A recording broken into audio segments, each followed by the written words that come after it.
I remember the one time I was on the railways in Dallas with my grandmother.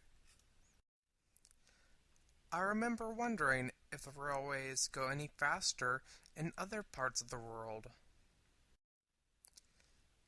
It turns out that they do, and the US may need to catch up with other countries, such as Japan.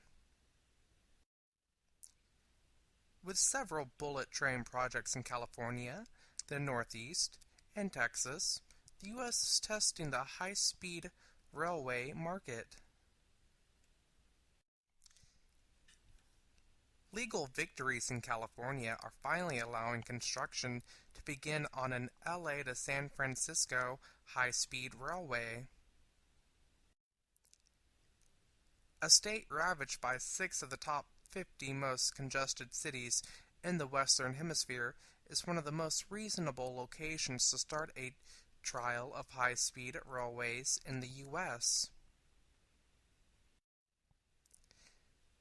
Texas, not far behind California, has five cities in the top 50 most congested cities in the Western Hemisphere, and not all too surprisingly has plans for one of the longest high-speed railway systems in the U.S. As the second largest state by area and the second most populous state, Texas has both the space and population necessary to support a high-speed railway system. The railway is to be privately funded and has started holding public meetings to get community feedback, while also compiling information on the environmental impact for federal review of the project.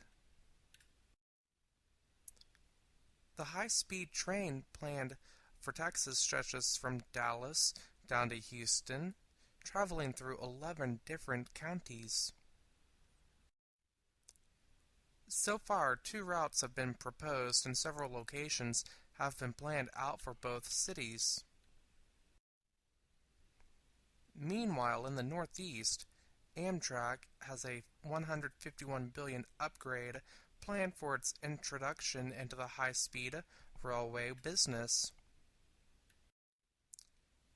The upgrade is for the Washington-Boston section of their track and would cut down the commute to 45 minutes instead of the current 2 hours and 30 minutes.